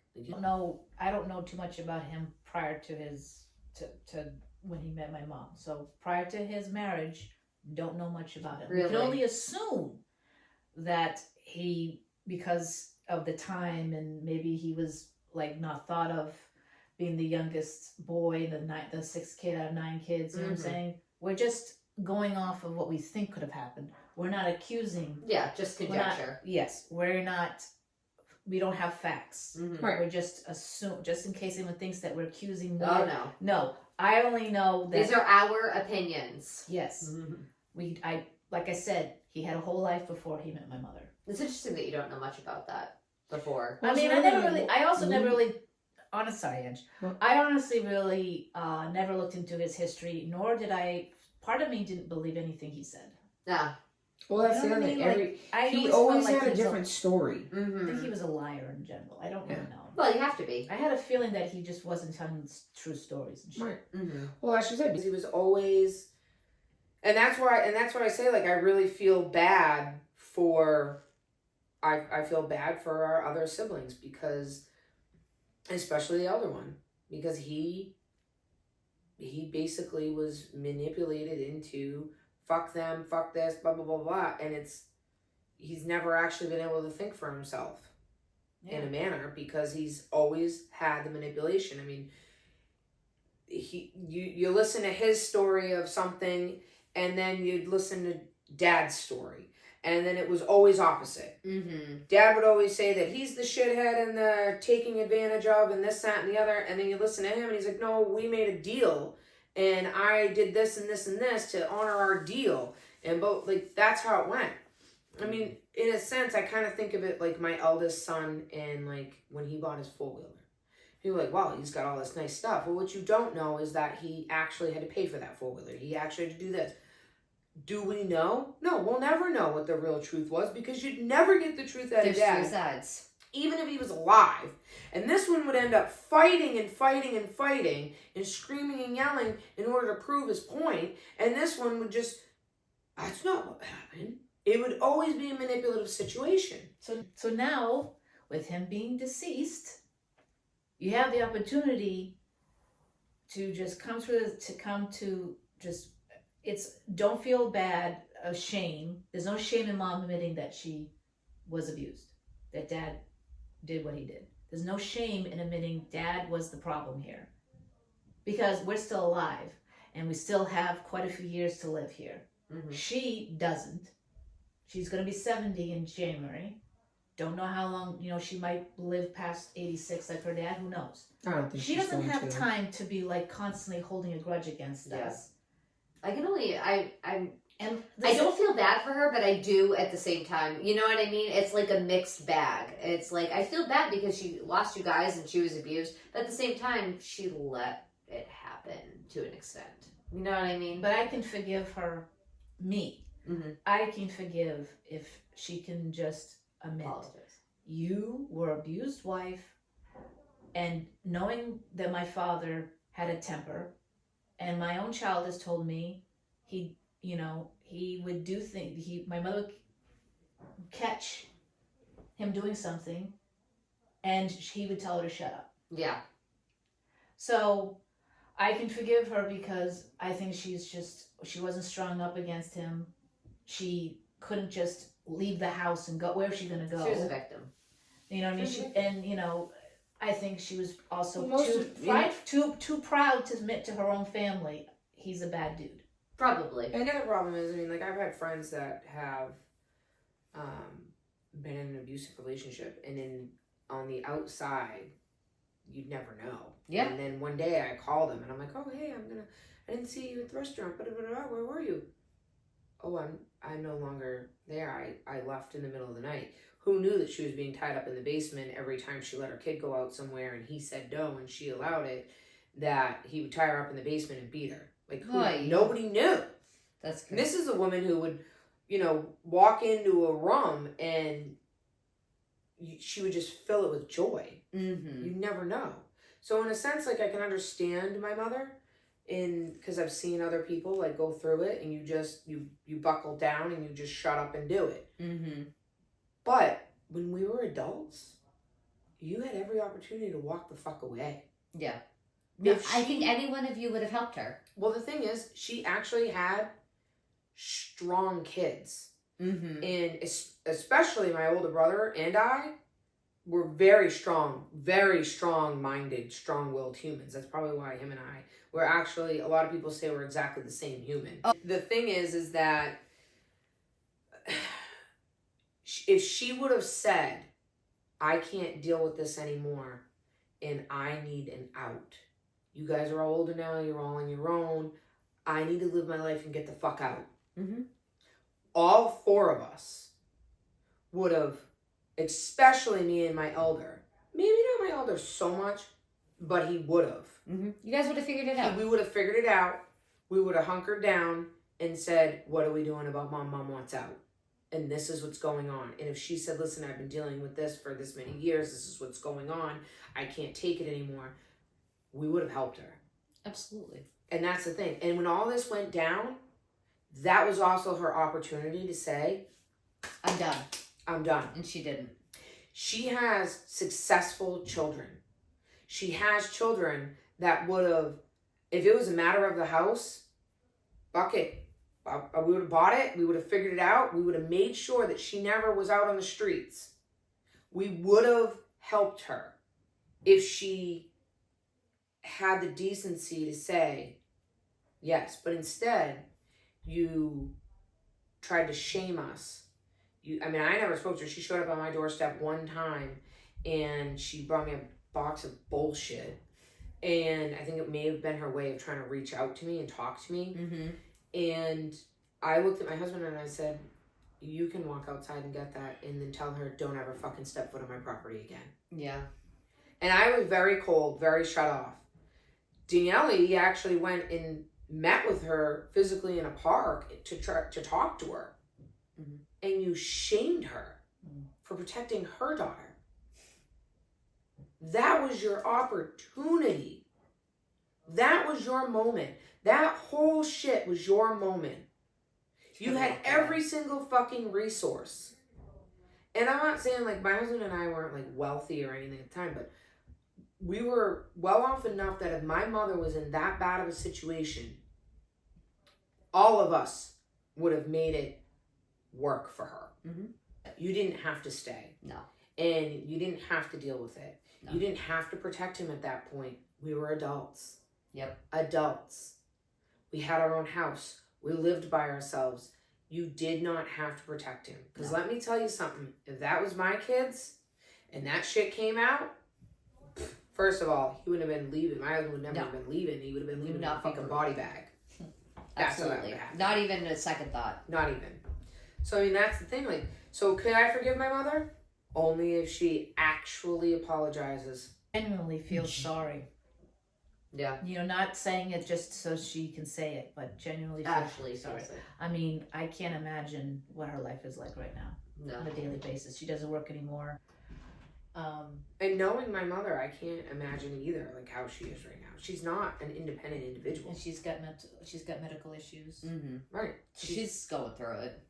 And now, the only people that you have to take care of you are caregivers that come in, if that's what they're arranging, and I don't know. Yeah. And the daughter-in-law that you couldn't stand. It's funny how that works out. Listen, I don't want to spend the rest of my life hating on my family. That's just fair. And I have to say, I don't actually hate my family. If my elder brother showed up tomorrow on my doorstep and said, hey, let's talk, it would be a very matter of fact, we can talk, but you are not allowed to verbally abuse me. Mm-hmm. I will not tolerate it. Let's just have a calm, But we can have a conversation. easy to yeah. Well, at least you're open to talking to them. And we can There's put that. it all behind us. My other brother, I've talked to him, but I keep my distance because I Yeah. understand and Mm-hmm. and he doesn't want to be involved. But this is a big eyesore. It is. It's like someone has to. The only way for it to be fixed is for all of us to talk. You guys need to talk. And the problem is it's probably never going to happen, only because they have spouses and spouses don't want to be involved or want. You know what's the worst of it all is they weren't there. Yeah. You weren't there. Nobody was there. You guys were there. The four of you were in that house. You know, shame me and make me feel bad. You weren't there. No. And you know what? Take no offense to this. I'm the only one in this family who was never a stay-at-home mom. Mm-hmm. I had my kid when I was working, and I went on maternity leave, and then I went back to work, and I've always been a working mom. Mm-hmm. They had the luxury of not. Mm-hmm. I needed someone to look after my kid, and I'm being shamed for saying that I needed a babysitter. Thought in a million years that your father You're still doing that shit. would still do that. Mm-hmm. And He's older, your mom's there. Right. Yeah. Well, when she wasn't. He was in his 70s. Right. That's crazy. Gross. Crazy. And that's Late 70s, because it was close Yeah. to when he was 80. Yeah. That's right. crazy. So do the math on that. You would think that he would was think, not like, doing anything. it's not at this happening. point. Yeah. It's not happening. You're old now. Like, okay, crazy man. Yeah. Like, you're done. You wouldn't think about it. No. Never. I'd like to ask, what did I do to you for you to like think that I'm the problem? That I'm the bad guy. What did I do to you? I just witnessed your stuff all through for a few years I witnessed it until I moved out. Mm-hmm. I witnessed a dog showing up that probably shouldn't have been brought into he was a sweet dog, by the way, Bruno, but you know what I mean? They have no business owning a dog. Huh? They have no business owning a dog. I mean, they wanted to become breeders. They have no clue what that was going to entail. But yeah, Yes. it's wild. What? Yeah, wild. But again, because I need to say this publicly because I know certain persons are going to watch. Mm-hmm. You weren't there.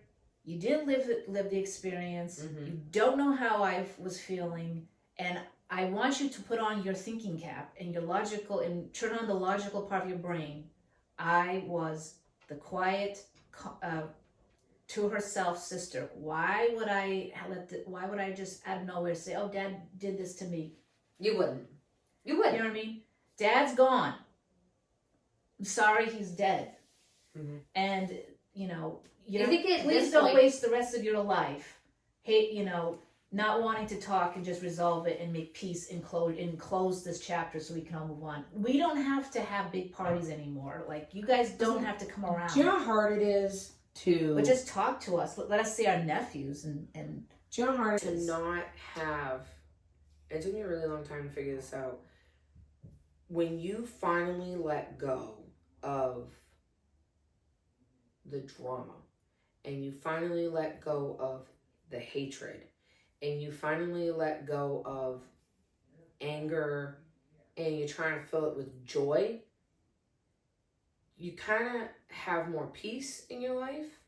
But on the flip side of that, you're almost like standing outside of a glass bubble, looking in and watching it. Being able to see it from the outside is definitely helpful. Right.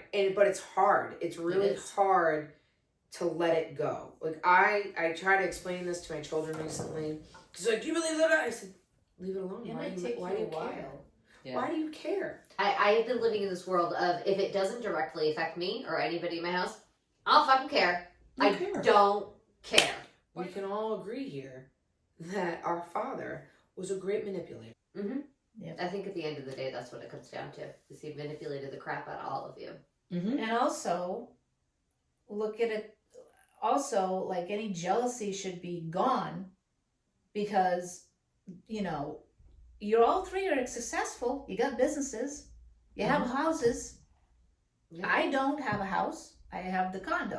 You're still successful. I have a job where somebody else tells me, a corporation pays me, not a. Are you happy?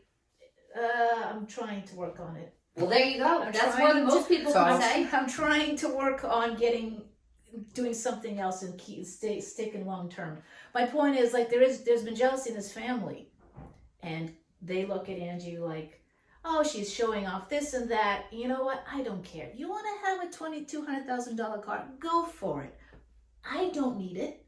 You want to have how many cars now? 20 cars that you have to register? I don't know. Go for it. I don't. You have to pay for this, not me. But like for No, I'm just trying to no, say. no, I don't know You're- that. But and I just want to touch on that. For example, it's not showing off. cars are my life. Right. My point is, Like, like Angie's wearing what she's wearing and she's talking what she's talking. You know what? That's my sister. Who cares? She's still there for me. She, Vice versa. I mean, she's never really asked me for anything, but recently. but if she called you tomorrow and needed something, you would give it to her. Sure. She's never really needed me to help her with anything. Let's put it that way.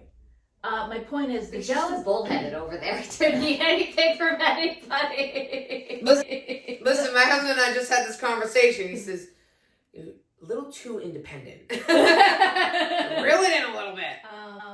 My point is, like, stop with the jealousy. You're all successful. You got houses. You have a backyard. You have a driveway. You have this, you that. Some people don't have that, but we survive. And I'm not going to spend my time, I'm not going to spend the rest of my life being jealous of my siblings. People live their life in, like, their success story is, I'm gonna go boating every weekend. Or their success story is, when I finally make it and everything, my aha, I made it moment is gonna be, I do a trip across Europe. Mine's cars. Yeah. Everybody has their thing. Everybody has their things. I do have friends that they collect old big trucks. Yeah. They like big trucks, old trucks. Okay, cool. I don't give a flying fuck to have a deuce and a half. I mean, actually, I do want a deuce and a half, so that's a lie. But I'm not going to collect them. No. They collect them. I want my excursion, but Correct. that's ridiculous. And nobody else just, wants an excursion, Right. but that's what I like, Correct. Everybody has their things. Everybody has their thing. Like, I have somebody who collects, they collect trains.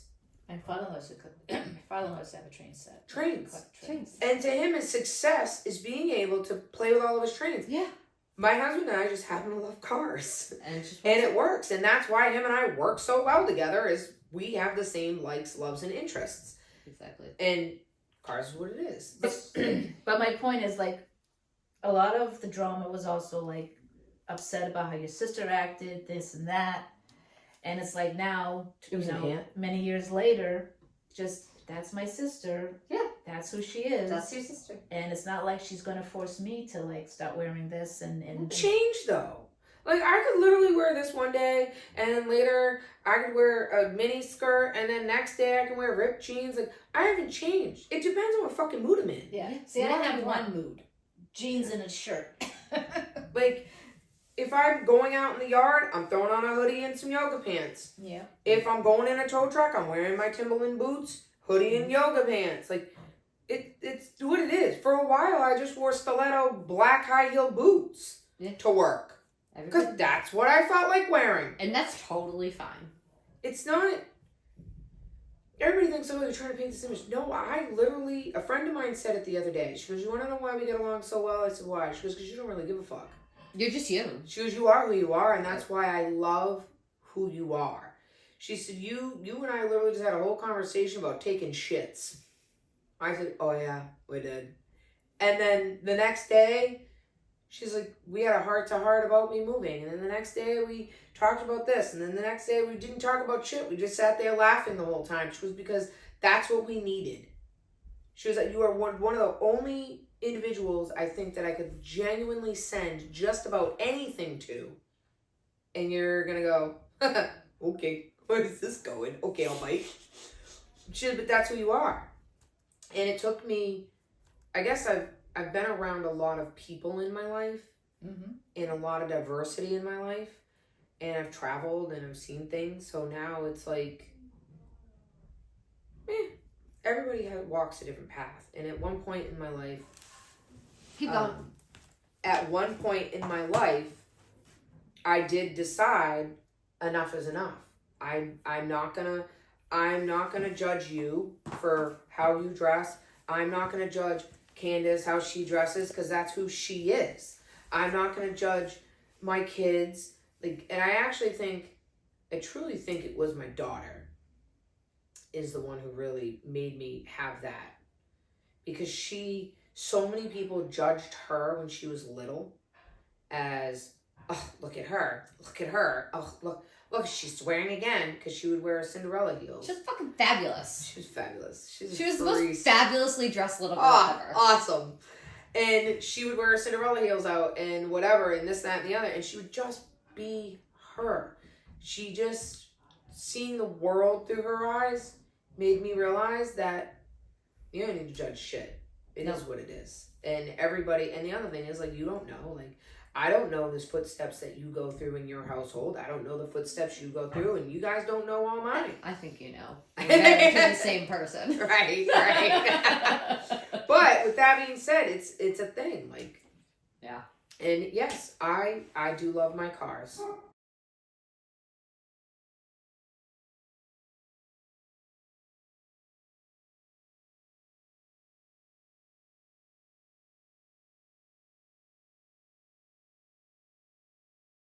Well, we're at 2 hours. Yes. What does anybody have anything else they feel that needs to be put out in the universe about this? Well, did you?